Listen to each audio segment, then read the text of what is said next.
Salut à tous, c'est Brice pour la chaîne Une volée d'air et dans cette vidéo je vais vous parler du Nikon Z6 II et de son ergonomie et je vais être plutôt critique avec lui contrairement à tous ceux qui ont ce boîtier en dotation qui sont plus ou moins sponsorisés par Nikon. Moi je vais vous dire ce que j'en pense pour quelqu'un à qui on a prêté ce boîtier et qui n'a pas ce boîtier, qui n'a pas été donné et je ne l'ai pas acheté, je ne vais pas l'acheter très clairement hein, vu ce que j'en pense et du coup je sens déjà hein, que ça va être un gros problème avec certaines personnes, certains peut-être fanboys de chez Nikon. S'il vous plaît, avant de vous énerver, avant de commencer à me pourrir dans les commentaires, allez voir tout ce que je vous explique dans ma précédente vidéo. Donc je vous mets le lien en fiche là-haut et je vous le mets également en description, d'accord? Dans cette vidéo, j'ai séparé la vidéo en deux. Ça aurait dû être l'intro de cette vidéo, mais ça faisait quelque chose de beaucoup trop long. Là, vous voyez, je suis déjà quelque chose de plus d'une heure. Hein. Du coup, j'ai 20 minutes où je vous explique hein, tout mon historique au niveau boîtier, tout ce que j'ai pu avoir niveau marque chez les hybrides et mon utilisation. Donc pourquoi c'est aussi important que ça pour moi, tout ce qui est ergonomie. Je vous explique tout ça dans la vidéo parce que vous allez voir dans cette vidéo-là, j'ai pas spécialement parlé de la qualité photo, la qualité vidéo, parce que pour moi, tous les boîtiers aujourd'hui font des bonnes photos, font des bonnes vidéos, et par contre, c'est la façon dont on va réussir à les faire qui vraiment pour moi distingue aujourd'hui les différentes marques. Et je vous le dis hein, très clairement, moi, sur ce Nikon, ça a été la pire expérience que j'ai jamais eue et j'ai vraiment eu énormément de mal. Donc voilà, avant de me pourrir, s'il vous plaît, allez voir cette première vidéo pour comprendre hein, mon utilisation. Évidemment, tout ça c'est pour mon utilisation et également essayer si vous me critiquez, ce qui est très bien, hein, essayez de répondre à ce que je dis. Vous allez voir que dans toute la vidéo, je vais tout vous détailler. Alors, moi, je suis très preneur hein, si je dis des bêtises, si j'ai pas trouvé quelque chose parce que c'était un peu caché et que vous connaissez bien Nikon et que vous savez où étaient les choses, dites-le moi en commentaire, je serais très content, je l'épinglerai si c'est quelque chose de très intéressant. Voilà, vraiment, je suis très preneur de ces corrections. Si je me suis trompé sur un point donné, que je vous dis c'est pas possible, en fait, c'est possible d'une certaine façon. Hein. Vous allez voir, j'ai déjà été corrigé sur un point et du coup, je l'ai introduit dans cette vidéo. Par contre, si c'est juste me dire ouais, n'importe quoi, tu sais pas l'utiliser, t'es nul, voilà, bon, ça sert pas à grand chose. Essayez d'être un peu constructif, s'il vous plaît. Et voilà. Et donc voilà, allez voir cette première vidéo et répondez aux points que je vous dis. Et là, ce que je vais faire, c'est je vais faire un petit résumé hein, parce que vous voyez, la vidéo est très longue. Et du coup, je vais faire un petit résumé des points principaux qui m'ont vraiment beaucoup gêné. Et après, dans le reste de la vidéo, vous allez voir, je vais vous détailler ça et vous allez voir tous les autres points qui ont pu m'embêter. Alors, le premier point qui m'a gêné, c'est le fait que, alors c'est sur cet objectif là, mais j'ai vu qu'il était également sur le 14-35 ou le 15-35, je sais plus, f4, c'est qu'on peut pas l'utiliser directement l'objectif comme ça. On a un cran où il faut le déplier d'un coup, donc ça fait une étape en plus, c'est super pénible.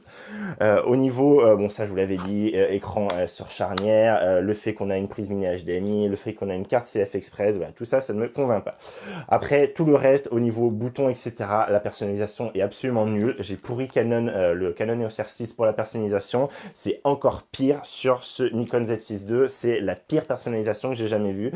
Et en plus de ça, il y a toute une logique sur les molettes, etc. On peut pas directement avoir une molette qui fait par exemple la compensation d'exposition. Moi, c'est vraiment quelque chose qui a été désastreux pour moi. Au niveau de la logique de faire de l'autofocus, qui est vraiment un gros problème pour moi.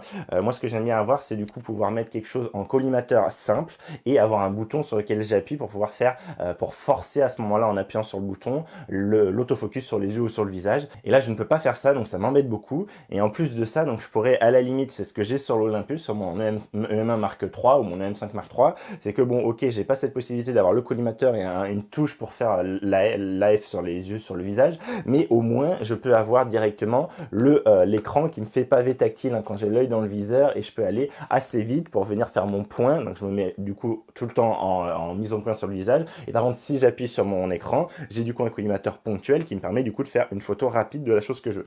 Là, ce n'est pas possible. Cet écran n'est pas du tout pavé tactile. C'est la première fois que je vois ça sur les hybrides. Moi, de tous les hybrides que j'ai eu, allez voir ma vidéo pour ça. J'ai jamais vu ça. On peut pas faire. Voilà. En tout cas, je l'ai pas trouvé. Hein. Dites-moi si je me trompe, mais on peut pas faire de pavé tactile avec ce truc-là. Le joystick, en plus, c'est pas spécialement dingo. Il est pas trop mal. Hein. On peut en particulier aller en diagonale. Hein. Donc ça, c'est cool. Mais vraiment, par rapport à ce que j'ai par exemple sur les EOS R6, c'est beaucoup moins bon. Et je vous dis, j'ai pas la façon de faire comme moi je veux, comme moi j'ai l'habitude de faire au niveau de la façon de mettre mon collimateur et de faire mon autofocus. Quoi dire de plus?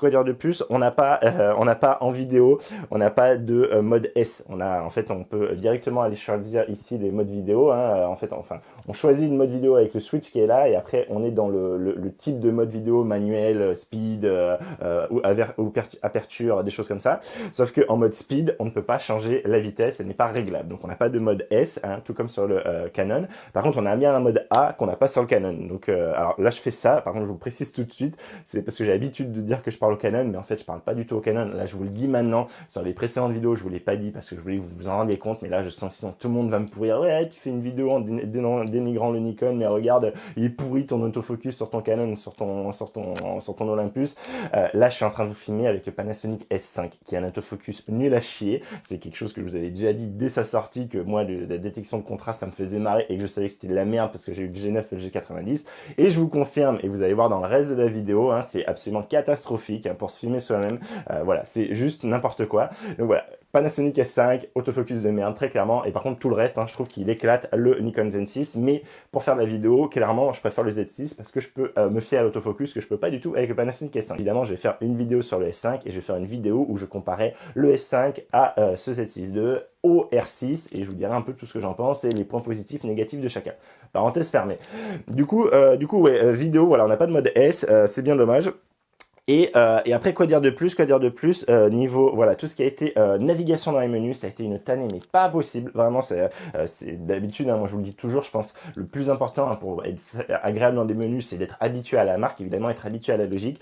Mais quand même, souvent, il y a des trucs qui vont pas, mais dans l'ensemble, je comprends certaines logiques. Là, je n'ai compris pratiquement aucune logique. Déjà, la façon de ranger les choses, pour moi, est complètement aberrante. Je vais vous montrer tout ça dans la suite de la vidéo. Et c'est vraiment, de très loin, la pire expérience que j'ai jamais eue niveau aller farfouiller dans les menus. J'ai vraiment galéré, mais comme jamais, vraiment, je vous le dis. Hein. Et pour moi, c'est pas, voilà, pour moi, d'habitude, je vous dis, voilà, c'est pas si pire. Il faut un peu gratter. Là, c'est vraiment catastrophique. C'est vraiment catastrophique à tous les niveaux. Hein. Pour moi, ça a été une tannée, mais vraiment pas possible. Ça a été une grosse douleur.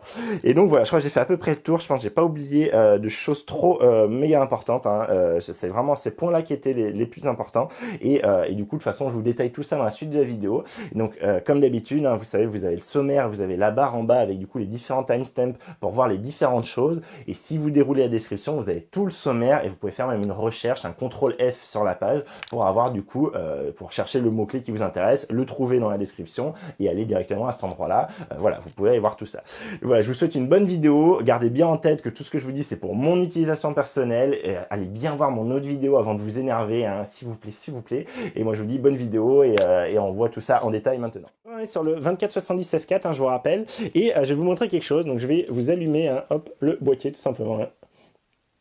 Hop, vous allumez le boîtier, et je sais pas si vous arrivez à lire là.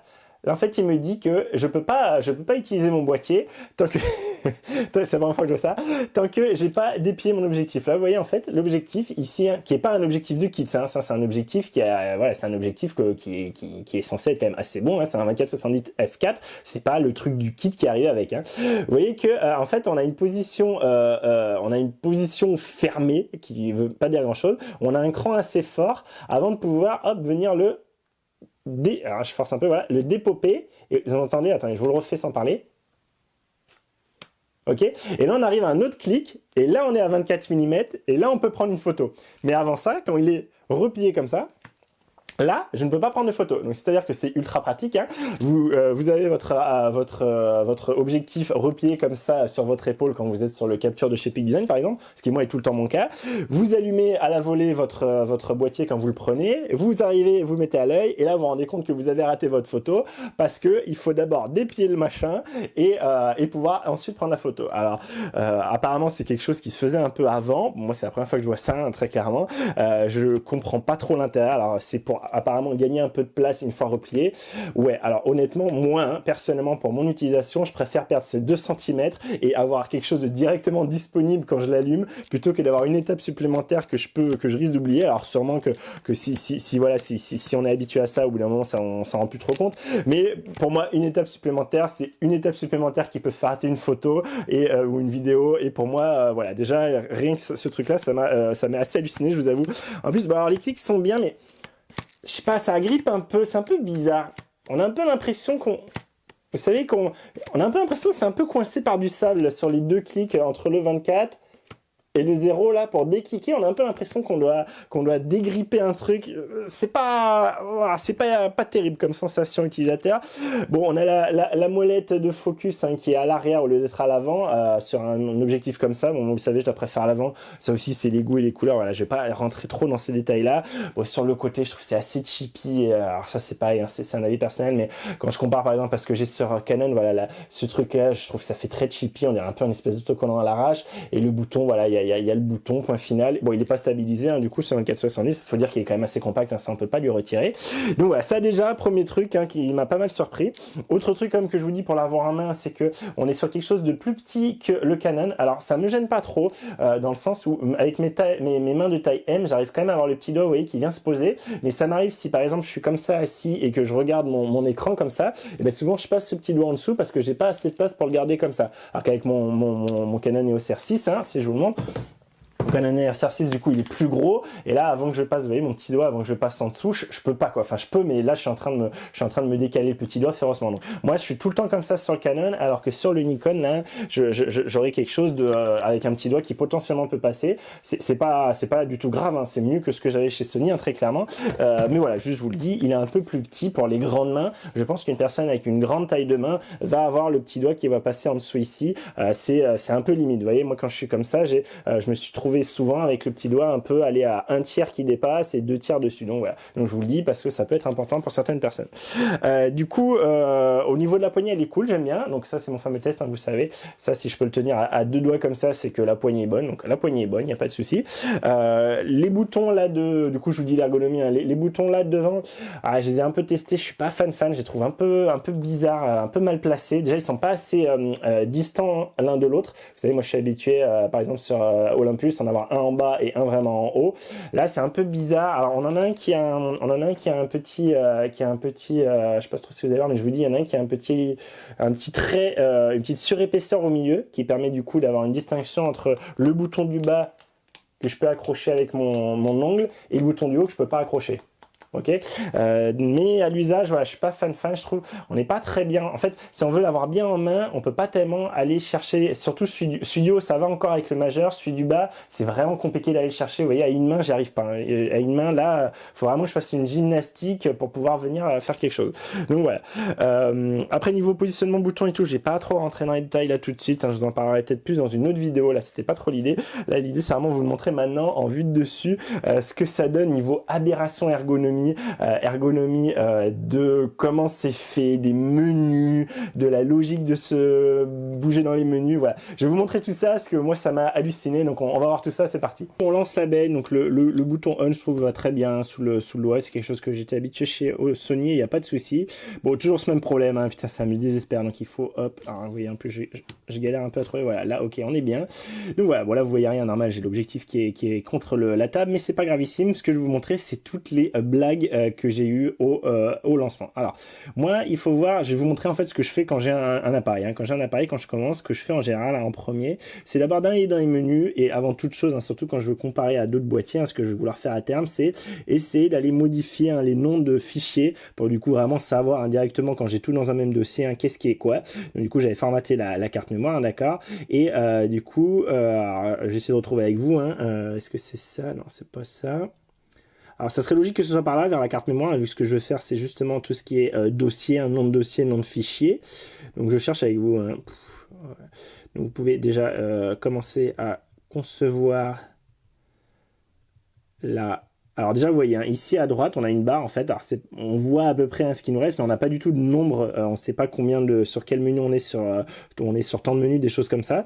Donc je vois que je n'ai pas trouvé... Non, c'est pas ça, c'est pas ça. Ah, c'est donc, quand c'est pas les niveaux, ça. C'est pas ça, c'est que c'est faux, c'est ça. Ça, c'est pas là, on voit pas. Putain, c'est là. C'est dans photo, je sais pas pourquoi.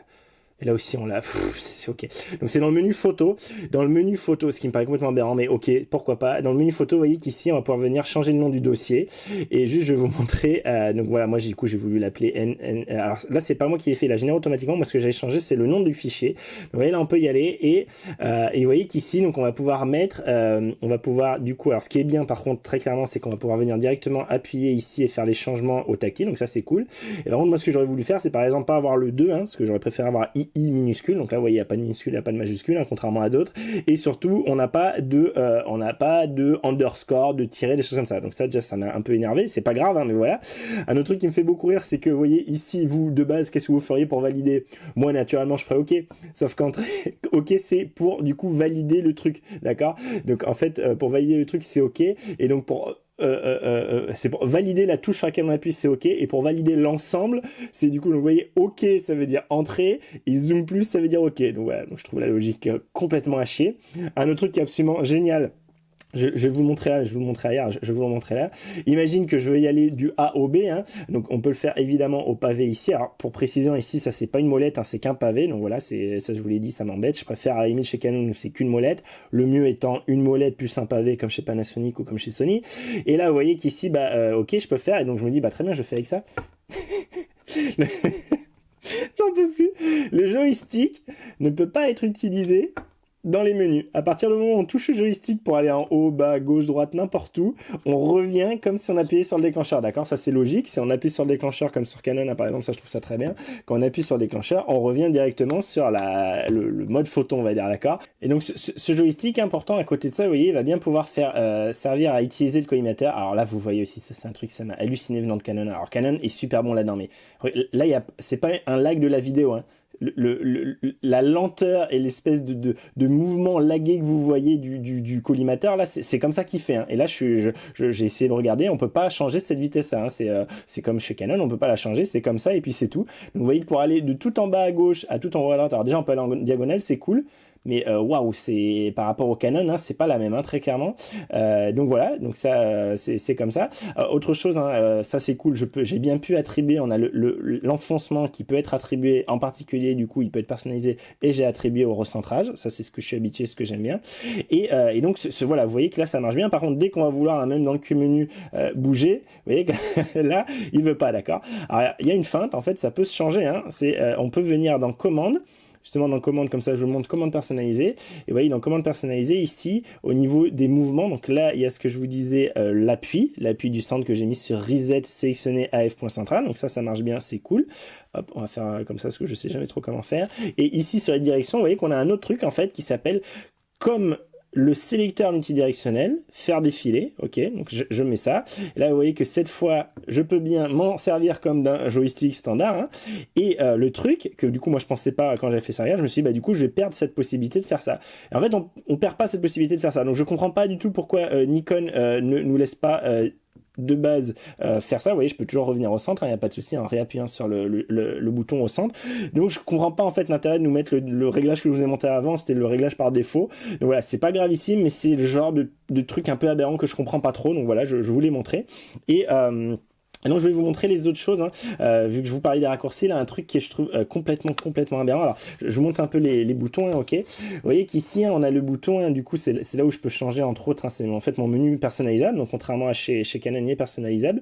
Mais vous voyez qu'ici, alors on va venir après hein, dessus, mais vous voyez qu'ici du coup c'est par exemple là où je choisis mon point d'AF. Alors vous voyez que déjà je trouve alors ça c'est très personnel, hein, mais je trouve que les dessins et tout sont pas forcément hyper explicites. Je trouve qu'on a un peu du mal à savoir qu'est-ce qui est quoi, vous voyez, entre le truc carré là qui est en fait pour la single view plutôt que du coup le fait d'être en rafale, des choses comme ça. Je trouve que les logos sont pas forcément bien choisis, pas forcément clairs. C'est sûrement une habitude à prendre, je vais pas trop critiquer là-dessus, mais voilà, je trouve que ça fait un peu vieillot, c'est pas très ergonomique hein, au niveau visuel. Et vous voyez bon, que ce bouton hein, toujours dans cette ergonomie visuelle, moi j'aurais pas appelé I. Parce que pour moi, I, c'est un peu comme information. Donc, pour moi, je prends plus comme si je veux faire apparaître des informations ou pas. En fait, ça, c'est vraiment le menu perso, hein, le Q-menu, si vous voulez, ou le menu personnalisé. Pour le DISP, hein, le DISP, du coup, il est là. Voilà. Et vous voyez, du coup, le disp fait bien ce que fait un disp, donc très bien. Sauf que pour moi, c'est une aberration de mettre ça là. Pourquoi? Parce que ici, c'est le deuxième bouton le plus facile à avoir sous le pouce. Vous voyez, à une main, j'arrive à avoir le bouton sous le pouce, d'accord? J'ai le iPhone, hein, évidemment, qui est plus facile, mais j'arrive à avoir le disp et je peux éventuellement avoir donc le joystick et le i. Sauf que du coup, ce disp, c'est débile. Pour moi, un disp, on n'a pas besoin de l'avoir sous la main rapidement. Il peut être très bien dans ces trucs en bas, trucs difficiles d'accès, dont on n'a rien à faire, quoi. Donc ça, je trouve ça naze. Et si la vie était belle et que c'était bien fait, on se dirait, c'est pas grave, mon père Brissou, on n'a qu'à aller le changer dans les boutons personnalisés. Sauf que, dans les boutons personnalisés, on peut évidemment pas changer ce truc-là. On peut changer le bouton de devant en haut, le bouton du coup pareil en bas, du coup l'iPhone, que là on peut changer par contre, du coup ce que je vous ai montré, hein, gauche-droite au bas de ça, l'appui sur ça, le REC, parce que ça on y vient juste après, hein. Ça du coup en photo on peut y mettre on peut le personnaliser comme on veut, c'est très bien, mais on y revient après. Ici on a le LN fonction, si on a un bouton sur l'objectif, c'est pas mon cas ici. Pareil, si on a un deuxième bouton, donc là autant vous dire qu'il y a deux boutons qui servent à rien et qui sont pas, et la bague, hein, si on veut que ce soit, si on veut la mise au point, l'ouverture, on peut le choisir. Donc ça c'est cool de nous laisser la possibilité. Du coup pour vous dire, hein, j'ai pas du tout, hein, ce bouton disp ne peut pas être attribué à autre chose, hein, ces deux boutons là non plus, et pareil pour tous les boutons en fait, hein. En fait les seuls trucs de réattribuables, hein, je vous le dis, c'est ça, la compensation d'exposition même pas, donc j'ai ça, les deux boutons de devant, donc ça fait 3 boutons de réattribuables, le iPhone, 4 boutons, ça, 5 boutons, et c'est tout. Tout ça c'est pas réattribuable. Tout ça c'est pas réattribuable, tout ça c'est pas réattribuable. Alors le bouton OK, on peut lui dire de faire d'autres trucs, mais c'est pas une vraie fonction personnalisée, et ça on peut pas réattribuer non plus. Donc autant vous dire qu'on est ultra limité. Quand je me foutais de la gueule de Canon, on est encore sur vraiment un autre game là, on est vraiment dans une autre catégorie, hein, dans une autre ligue, donc super. Au niveau de votre molette là, vous voyez qu'ici il y a pas au final grand chose sur la molette. Il y a M, A, S, P, auto, plus 3 modes personnalisés qui s'appellent pas C comme custom mais U comme user, je présume, pourquoi pas. Là ici à la molette, d'accord, elle est verrouillée, il faut qu'on appuie pour tourner. Donc vous savez, ça c'est le truc que je préfère le moins. Je préfère soit qu'il n'y ait pas de clic, soit un clic on peut appuyer puis déverrouiller, reverrouiller. Là c'est pas le cas, il faut vraiment appuyer pour tourner dedans, mais bon ça c'est comme ça, hein, pourquoi pas. Moi j'aime pas, mais c'est pas aberrant. Bon, on a ce truc là, moi je vous ai dit l'écran ça me sert strictement à rien, donc j'en ai rien à foutre, mais ceux qui le veulent je comprends, il n'y a pas de souci. Et vous voyez qu'en fait on n'a pas, hein, surtout à moi qui fais 50-50 photo vidéo, on n'a pas de mode vidéo. En fait le mode vidéo va venir se choisir avec ce commutateur là, hein, on n'a pas à avoir le choix, on va être forcément sur un switch ici. Alors, why not? Par exemple, moi sur Olympus, j'ai à la fois un truc sur ma molette, plus un truc, j'ai ce switch-là, qui me permet de faire plein de choses. En particulier, je peux lui dire de switcher entre photo et vidéo, et c'est ce que moi je mets sur Olympus, parce que j'aime bien comme ça. Donc vous voyez, cette façon de faire-là ne me dérange pas, même si j'aurais préféré qu'on puisse le personnaliser. Mais ok, la façon elle-même ne me gêne pas. Ce qui me gêne beaucoup plus, c'est que si je suis en photo, vous êtes prêts ou pas? 2020, nous sommes en 2020, hybride. Je suis en photo et je vais vouloir appuyer du coup en photo pour lancer une vidéo à la volée. Mettons qu'il y a un oiseau de ouf qui passe, qu'il se passe un truc de dingue, que ma fille fasse un truc de dingue et que je veuille directement, je suis en mode photo, je vais pas avoir le temps de faire ça. Vous voyez, je me suis raté par exemple, le temps de faire ça et d'appuyer du coup sur l'enregistrement, et là il va bien se lancer, d'accord? Donc je veux pas ça. Moi je veux, comme sur tous les boîtiers de maintenant, hein, comme sur 99,9% des boîtiers de maintenant, du coup directement lancer l'enregistrement avec mon bouton REC. Ça c'est un bouton REC, hein. Ça c'est REC, ok? C'est un peu comme le shutter, hein. C'est vraiment, ça doit être une fonction de base, hein, ça, d'accord? Donc je suis allé là-dedans sans faire exprès. J'appuie sur REC, et là qu'est-ce qu'il fait? Il m'enlève les affiches, les infos à l'écran, parce que c'est ce qui est personnalisé là-dedans. Donc qu'elle se la tienne, on se dit, pas de souci, il est personnalisable. Après, tous ceux qui font pas de vidéo, ça leur fait un bouton en plus. Moi, très bien. Moi, que tous les boutons soient personnalisables, vous le savez, hein. Moi, c'est ma philosophie. Donc je me dis, ok. Donc je vais voir ce qu'il y a dans ce bouton. Donc là, je suis tout en haut, hein, d'accord? Sélection du point F central. Bon, ok. Non, je me suis trompé de bouton. Ça, c'est mon autre bouton. Attendez, il faut que je refasse arrière. Il faut que je revienne en arrière. C'est le bouton, il est où? C'est le bouton, ça. Donc, que ils font avec un petit, voilà. Donc je vais tout en haut, ok. Je vais tout en haut. Mémoire exposition, temporisation, AE. Mémoire expo, donc ça c'est en fait pour faire la mise au point, d'accord? Aperçu de l'ouverture. RAW pour choisir si on veut le RAW ou pas quand on fait du JPEG. Masquer les infos, c'est ce que j'avais du coup. Afficher le quadrillage, on y vient après. Zoom, activer, désactiver. Sachant que les boutons, les loops, là on peut pas les réattribuer, hein. Donc de toute façon on va pas l'utiliser pour ça. Donc vous voyez, j'arrête pas d'appuyer sans faire exprès sur ce bouton qui est donc très bien placé, hein, comme vous vous en rendez compte tout de suite. Donc je repars dans mes commandes. Bouton ô combien bien passé. Donc du coup j'en étais là, menu personnalisé, premier élément du menu perso, choisir la zone d'image, qualité d'image, balance des blancs, réglage picture control, daylighting actif, mesure, mode correction flash, mode de mise au point, bracketing, surimpression, HDR, temporisation d'exposition, mémo vitesse ouverture, choisir numéro... j'en sais rien, choisir numérique, objectif sensible, je sais pas ce que ça veut dire, aucune fonction. Donc vous voyez que je ne peux pas attribuer de rec, de lancer la vidéo quand je suis en photo. Quand je suis en photo, je peux faire que des photos. Donc ça, pour moi, en 2020, c'est une blague absolument monumentale. L'autre chose que je vous disais, vous avez vu dans les raccourcis, un truc qui arrive assez souvent, c'est le quadrillage. Donc là, vous voyez que j'ai pas de quadrillage, et pourtant, moi, c'est quelque chose que j'aime. Et donc, du coup, je vous montre le quadrillage. Ah, mais qu'est-ce que c'est que cette histoire? Vous voyez un quadrillage, donc un quadrillage 1, 2, 3, donc en fait 4 zones, 1, 2, 3, 4 par 1, 2, 3, 4. On a du 4 x 4, on n'a pas du 3 par 3. Moi, je me dis, c'est bizarre, j'ai jamais entendu parler de la règle des quatrièmes. En général, j'entends parler de la règle des tiers. Du coup, je vais aller mettre ça en règle des tiers. Donc, on va essayer de le retrouver ensemble. Prise de vue, affichage. Dans prise de vue, affichage, vous avez affichage du quadrillage. Et vous voyez qu'ici... on n'a que activer, désactiver, on n'a pas possibilité de changer ça. Donc c'est pas comme chez Canon ou chez Olympus ou chez n'importe qui d'autre, on peut avoir au moins la règle des tiers, au moins un truc peut-être avec une croix ou autre chose, hein, ou en tout cas au moins la règle des tiers, hein, qui est pour moi la règle de base. Et bah cette règle-là, je peux pas l'avoir sur Nikon, apparemment c'est historique à Nikon. Bah bien joué Nikon, hein. Donc moi je ne connais pas la règle d'écart, donc je sais pas trop comment, alors je me doute que c'est par là, hein, du coup mon tiers, mais alors du coup vous allez peut-être me dire, mais oui mais c'est plus pratique, comme ça c'est tu te mets dans un des coins des carrés centraux et du coup on le voit mieux, c'est plus facile. Ouais, pourquoi pas. Bon, moi j'ai quand même l'impression que tout le monde fait la règle des tiers et que c'est quand même le truc classique et que ça à faire en codage, hein, pour faire des petites lignes, à mon avis c'est une ligne de code, hein, qui doit prendre 2 kilooctets de mémoire, hein, à faire, hein, et franchement je trouve ça complètement abusé, hein. Imaginons qu'ici je veux régler mes ISO. Et donc moi je me dis naïvement, j'appuie sur le bouton ISO, que je vous rappelle je peux pas réattribuer, hein. Le bouton ISO il est que pour les ISO. Donc j'appuie sur mon bouton ISO et vous voyez qu'ici ça devient jaune quand j'appuie dessus. En fait il faut que je le reste appuyé. Ok, je bah, très bien, je reste appuyé, je le règle avec ma molette de derrière. Ça marche, nickel. Là je me dis, bah ok, du coup j'ai choisi mon ISO, je relâche et je vais être à ISO, allez on va se mettre à ISO 6000. Donc déjà vous voyez que quand je change il se passe rien, hein. Donc déjà ça pue. Et je relâche et il repasse à 1250. Donc en fait, je ne peux pas changer l'ISO. Donc je me dis, bon bah c'est pas grave, j'appuie là-dessus. J'appuie là-dessus et je me dis, bon bah ok, moi je fixe mes ISO ici, Je me mets par exemple, je sais pas, on va se mettre à 200 ISO, d'accord? Ok, je me mets à 200 ISO. Donc ok, je me dis, bah voilà, j'ai validé, j'appuie. Je suis toujours à 1250 ISO.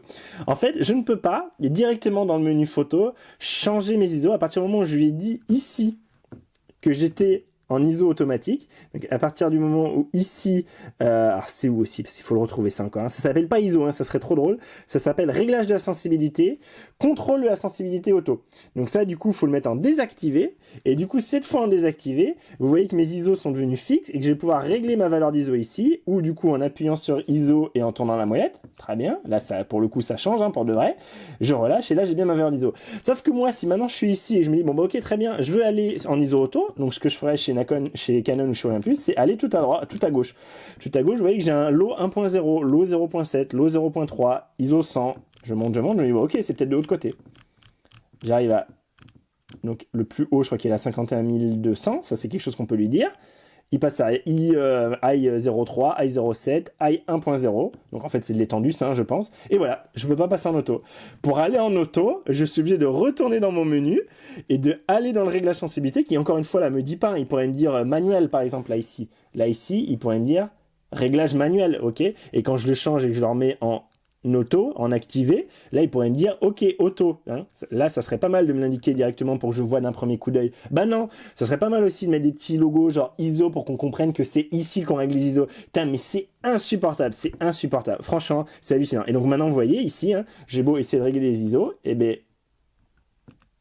je peux les changer, ça va tourner, mais lui il change rien dans son réglage et dès que je relâche, il se passe rien. Donc voilà, aberrant, façon de faire complètement aberrante. Petite précision suite à deux commentaires de vous, hein, merci beaucoup à ces deux personnes, hein, qui m'ont fait remarquer que ce que je disais dans la précédente vidéo sur les ISO était faux, qu'on pouvait bien passer d'ISO manuel à ISO automatique en cours de route, et une première personne m'a dit mais oui ça marche, il suffit de rester appuyé sur ISO et de faire la molette. Bon moi j'ai changé ce réglage, hein, pour du coup juste avoir l'appui et pouvoir le changer ici, d'accord.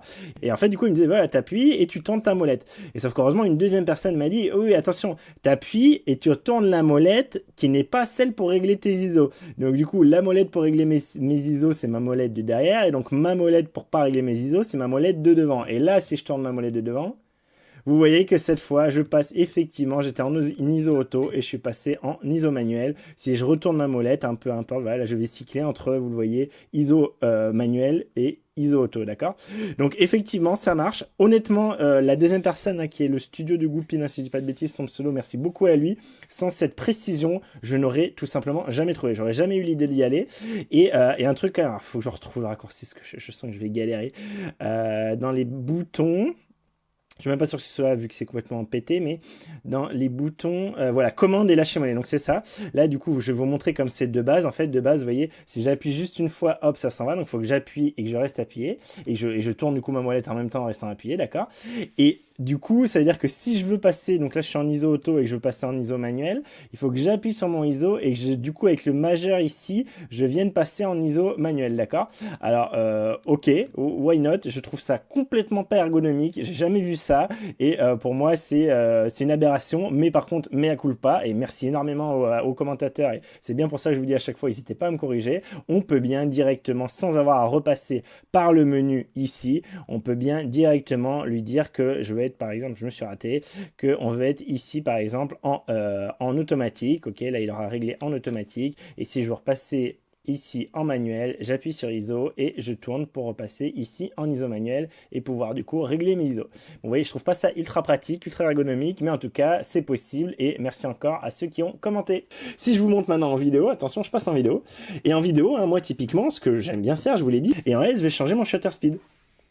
Je ne peux rien changer du tout, rien que dalle, je ne peux rien changer. En mode A, par contre, on va pouvoir changer l'ouverture, donc ce qui est logique, mais pourquoi en A on peut changer l'ouverture et pourquoi en S on peut pas changer shutter speed? C'est quoi votre logique, Nikon? Putain de votre mère, mais vraiment, mais je comprends pas. Donc là, et du coup je peux bien venir changer avec la molette de devant, la molette de derrière, l'ouverture, très bien. Je remonte en speed, ok? Non mais vraiment Nikon, c'est 2020, vraiment, on en est là en 2020, donc je me foutais de la gueule de Canon et je suis toujours scandalisé, donc je vous le redis, en mode S, je ne peux pas changer mon shutter speed, je ne sais pas pourquoi. En mode A, je peux bien changer mon ouverture, mais du coup, pour pouvoir régler la règle des 180 degrés, je vais être obligé de passer en mode M.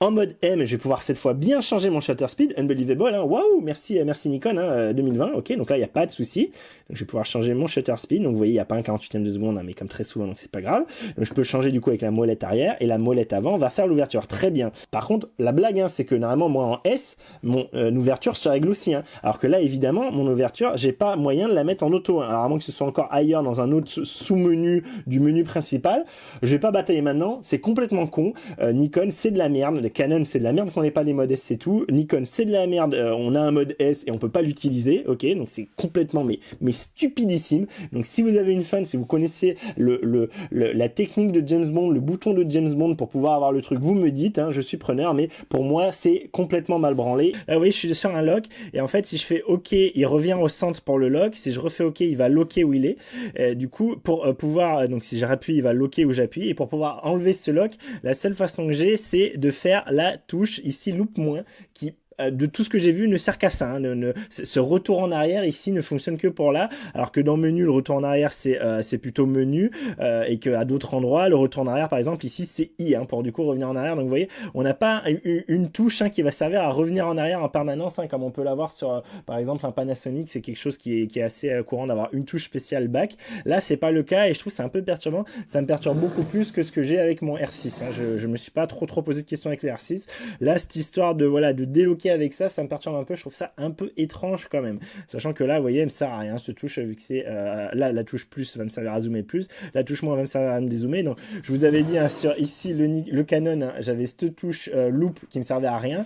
Là maintenant, vu que ces deux là ne sont pas réattribuables non plus, hein, comme sur le Canon, je n'ai pas une touche qui me sert à rien, mais deux touches qui me servent strictement à rien parce que jamais j'utilise ça. Je passe en manuel focus, hein, d'accord, donc j'ai mis le focus picking, ok, on peut choisir la couleur, on peut choisir l'intensité, c'est très bien, ça c'est le truc classique, hein, qui marche bien. Et vous voyez qu'ici, hein, je peux bien donc choisir, du coup j'ai bien ma barre en bas. Alors je trouve pas très précise, hein, je la préfère chez Canon, mais au moins il y en a une, hein, contrairement à chez Olympus par exemple, donc ça c'est vraiment bien je trouve. Hein. Et le truc c'est que vous voyez, si je me mets cette fois, je vous parlais de la loupe, hein, si je me mets avec la loupe ici, hein, heureusement... Hop, alléluia, si je reviens dans le bon sens, vous voyez qu'ici le picking a bien le 1. Vous voyez sur le bord de l'image, hein, et donc là vous voyez je peux directement appuyer sur l'image pour choisir qu'est-ce que j'affiche, hein, dans mon cadre. Vous voyez que là ici sur les contours, hein, de la veste de ma fille, hein, on a bien le focus picking qui a lieu, même en zoomant dans l'image, hein, ce qui me paraît être une évidence évidente. Hein. Ah, vous voyez là c'est moins évident si on le voit quand même un peu sur les contours du visage de ma fille, donc ça devient de plus en plus fin en fonction qu'on zoome. Là, vous voyez sur la joue de ma fille. Hein. Du coup voilà, c'est pour vous dire, là au moins contrairement à Canon, on a bien le focus picking qui marche avec les loupes. Je pourrais potentiellement un peu plus m'en servir vu qu'au moins là je peux zoomer pour voir mon focus picking, mais avoir 2 boutons pour ça que je peux pas rattribuer, pour moi c'est une vaste blague. Et voilà, et je pense que c'est pas ce qu'il faut faire, hein. Je vous l'avais dit sur le Canon et je vous le redis, mais lui au moins très clairement on peut avoir le picking, encore une fois ce bouton mal placé, on peut avoir le picking avec la loupe, et ça heureusement, hein, Canon vous êtes vraiment des quiches pour ça. Nikon est moins con là-dessus, bravo Nikon. Un autre truc que j'aime pas, que je vous ai dit sur le Canon, et du coup je vous le dis ici aussi, c'est, vous voyez, si je change ma distance focale, hein, j'ai rien à l'écran, hein, je peux rien faire apparaître à l'écran pour me dire à quelle distance focale je suis. Hein, donc ça m'embête vraiment.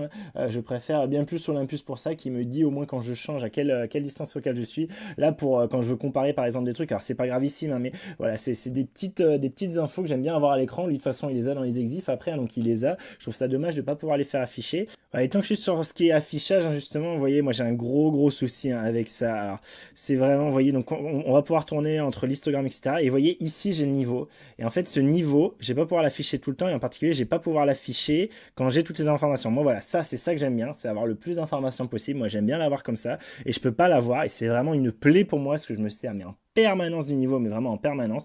Je vous montre là sur mon Canon, je l'allume entre temps, je vous montre tel qu'il est dès que je l'allume. Vous voyez, dès que je l'allume, j'ai ma fameuse grille des tiers, hein, d'accord, pas le quadrillage bizarre de chez Nikon.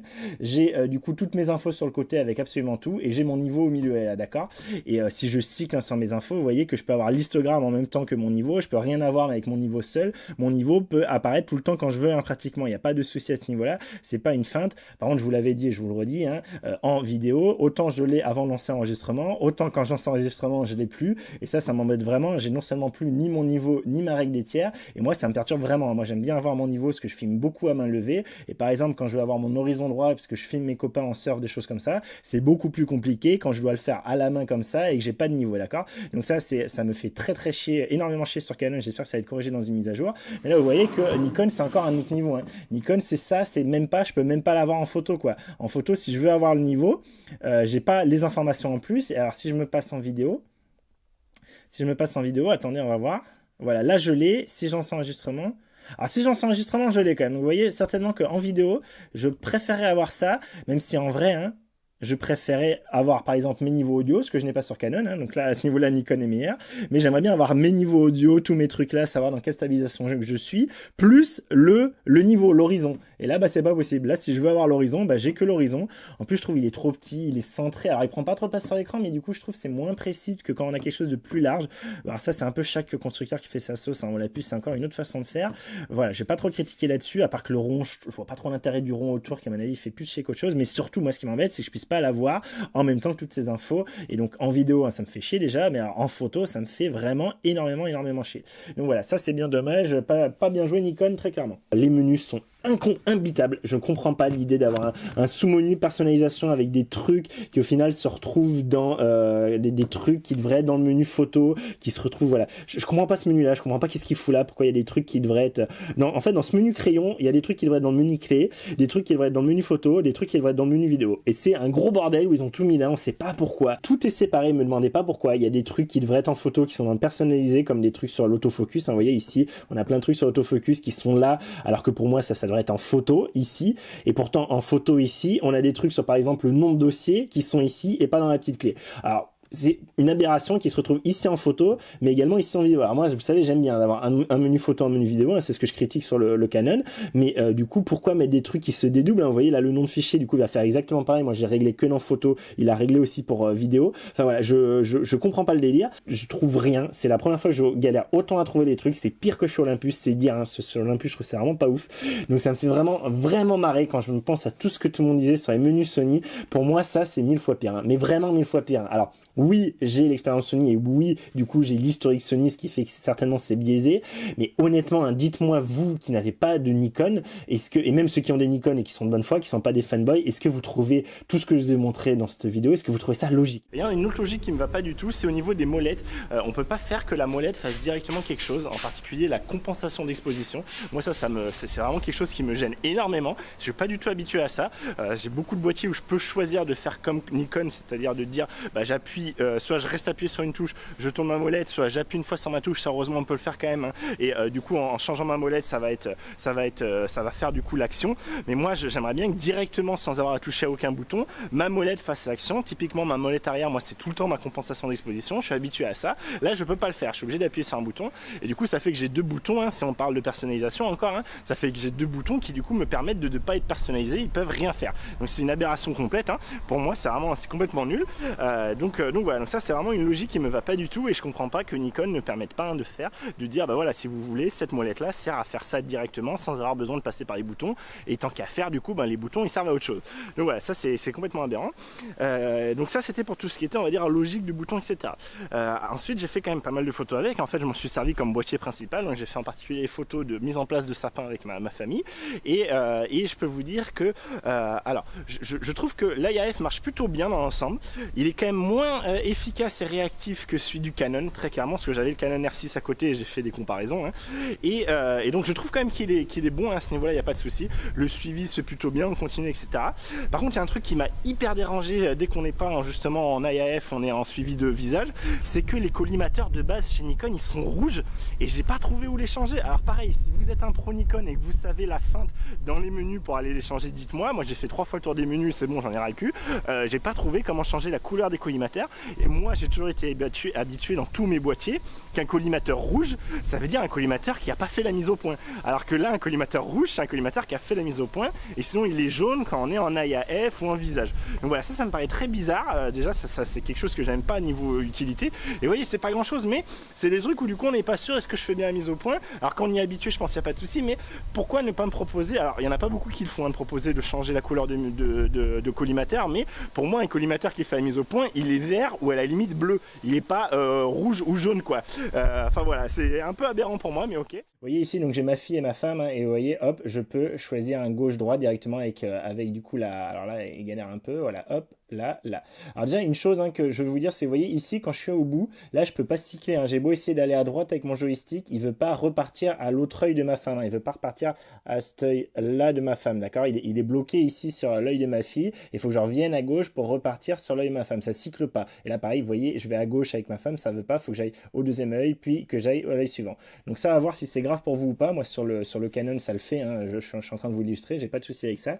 Et par contre, ce que j'aime bien, c'est que du coup, je vais pouvoir, contrairement au Canon, vous voyez ici, quand je change, vous voyez de suite, les flèches, où se mettent les flèches changent, c'est-à-dire que c'est gauche-droite, encore une fois, c'est dans le sens cette fois qui est logique par rapport aux yeux, d'accord? Alors chez Canon, il va me garder la flèche dans le même sens, donc ça sera au bas, ce qui pour moi est pas logique, hein. Et donc je trouve que ça, c'est bien vu de la part de Nikon, et j'aimerais bien que Canon en prenne de la graine et fasse pareil, hein. Alors là, j'ai appuyé là-dessus comme souvent sans faire exprès, parce que cette touche est super mal placée. Et voilà, donc c'est pour vous dire, ça marche franchement bien. Truc qui m'a vraiment embêté quand j'ai voulu faire des photos, hein, avec toute ma famille, donc ma femme, ma fille, plus mon chien, c'est que malheureusement ici, hein, il faut choisir dans les façons de faire de la F. Alors on va aller dans le Q menu, enfin dans le I menu, ça sera plus vite. Vous voyez ici, en fait, il faut que je choisisse entre animaux et personnes, hein, comme sur Sony au début, hein, quand ils avaient fait ça. Maintenant, je sais plus où ça en est, je me rappelle plus sur la 7S3, mais en tout cas sur la 7R3, quand il avait lancé très clairement, fallait faire le choix aussi. Panasonic, je crois qu'il faut pas faire le choix, c'est directement animaux plus humains. Là, vous voyez, il faut vraiment choisir. Alors du coup, je m'étais mis en animaux pour avoir mon chien. Quand je suis pas en animaux, j'avais jamais mon chien, et avec animaux, j'avais de temps en temps. Et vous voyez quand même, hein, il continue à avoir les humains, hein. Du coup, moi, probablement, hein, pour mon utilisation, quand je vais également avoir mon chien, je mettrai animaux. Et vous voyez, là, par contre, il n'arrive plus à avoir ma femme, hein. J'aurais préféré avoir animaux et humains en même temps. Là, c'est pas le cas, donc c'est un peu dommage. Je vous sors là de suite mon Canon et au R6. Ça, je vous l'ai montré dans les vidéos, mais je sens que ceux qui viennent là vont pas vouloir aller voir une vidéo de Canon, hein, pour Burke, l'ennemi.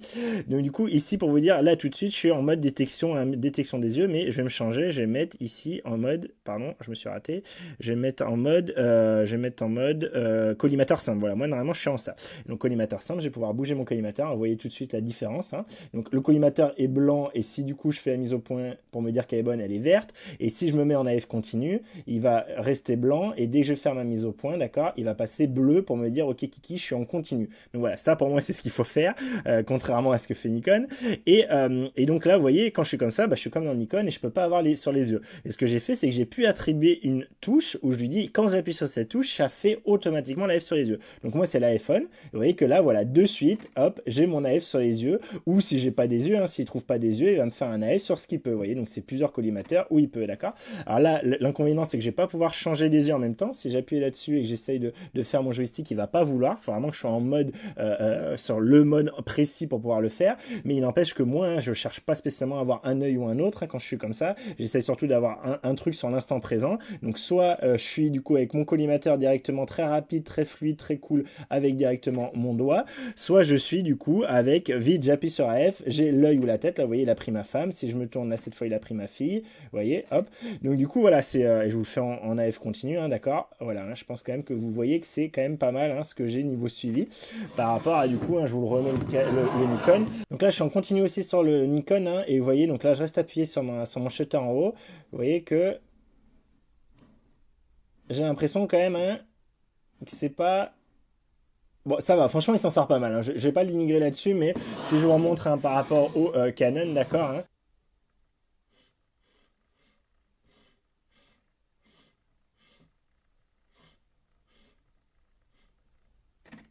Ok. Donc voilà, moi à l'usage, hein, quand même, j'ai trouvé que l'IAF, hein, la façon dont il se comportait, était meilleure sur le Canon, hein, sur le R6 que sur le Z6 II. Bon, après, franchement, ça reste bon, hein, mais j'ai vu, voilà, je le prends en défaut sur les animaux. Je suis embêté de devoir changer entre animaux et humains, et clairement, voilà, il est moins bon. Je trouve ça vraiment dommage de pas pouvoir directement être en mode collimateur comme ça, simple, et pouvoir appuyer sur une touche pour lui faire l'IAF, hein, la mise au point sur les yeux. Un truc qui est bien, c'est qu'on a bien le tactile ici qui va fonctionner sans problème pour venir faire la mise au point, vous voyez. Et du coup, ça pourrait me sauver, hein, si j'étais ici en mode sur les yeux, d'accord. Si j'étais ici... Ah punaise.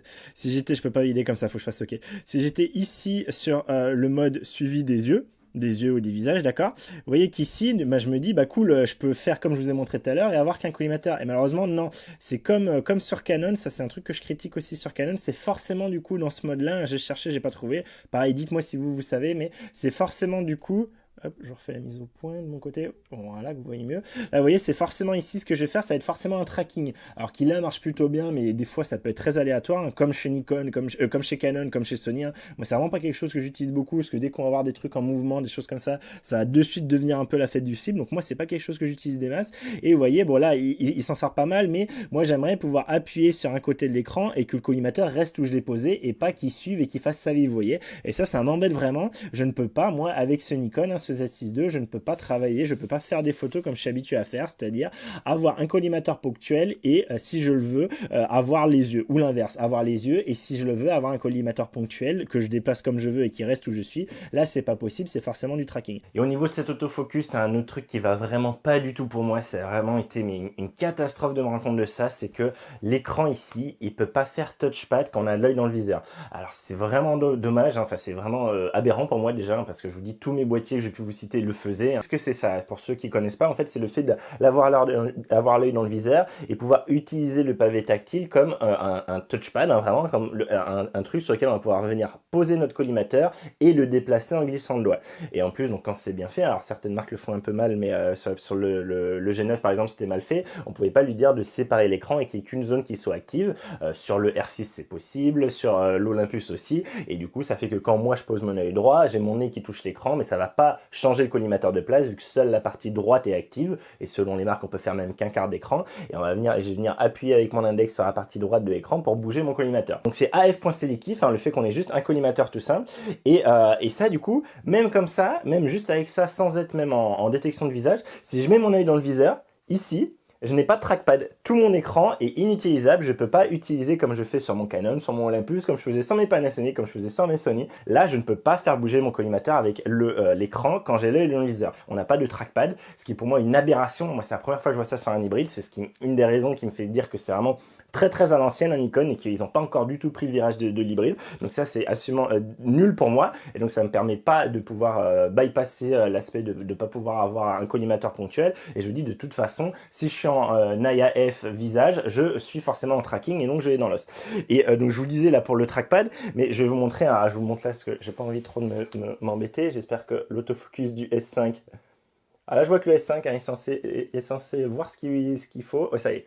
Mais ça met toujours beaucoup de temps à arriver. Donc vous voyez, là j'ai mon collimateur, je le mets au centre, ok. Et vous voyez un truc, c'est que, bon, il est rouge, hein, ce que je vous disais, mais vous voyez un truc, c'est qu'autant si j'appuie, ok, donc on peut lui dire, hein, soit il appuie, il prend la photo directement, ce que moi j'aime pas, soit on fait, là c'est lui qui est fou, hein. Soit on fait, du coup on appuie et après on fait la mise au point, ce que moi je préfère. Par contre un truc, c'est, vous voyez, autant l'appui ça marche, autant si je veux le draguer, hein, l'amener avec moi, d'accord, le prendre et l'amener, bah ça marche pas du tout. Hein. Bon voilà, vous avez vu, hein, très clairement, ça s'est fait dans la douleur, très clairement, ça n'a pas été quelque chose d'agréable pour moi et très clairement, je peux pas vous le conseiller. Moi personnellement, en tout cas pour des gens qui ont mon utilisation, hein, je ne peux clairement pas le conseiller. Ça a été la pire expérience que j'ai jamais eue niveau photo, niveau vidéo. Voilà, vraiment, ça a été la pire utilisation que j'ai jamais eue de tous mes boîtiers et d'assez loin. Donc je peux pas vous le conseiller.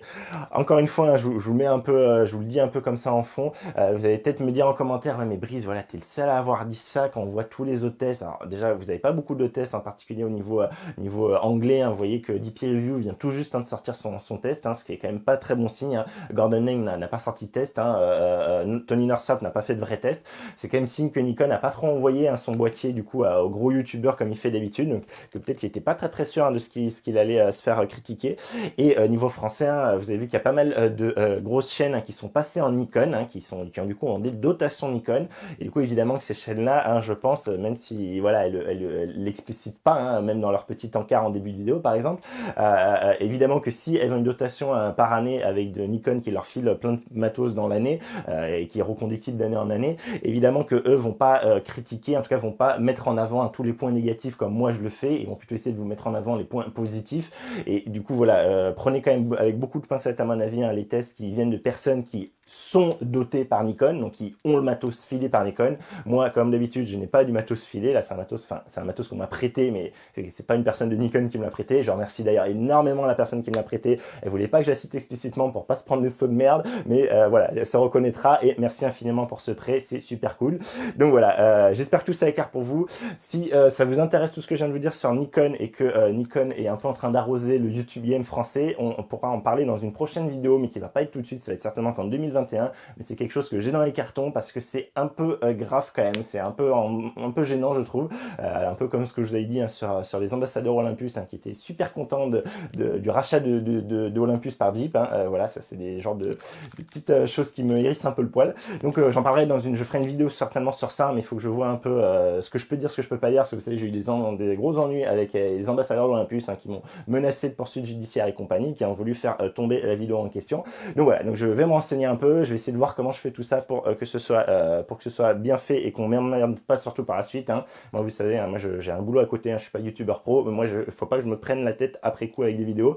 Donc, il faut que je prépare un peu tout ça. Mais voilà, j'arrête de teaser. Juste très clairement, prenez avec beaucoup de pincettes hein, les tests qui sont faits par des gens qui ont un contrat avec la marque, évidemment. Voilà, faites gaffe à ça et demandez-vous, ouais, mais peut-être ça serait bien d'avoir un peu un avis extérieur d'une personne non sponsorisée.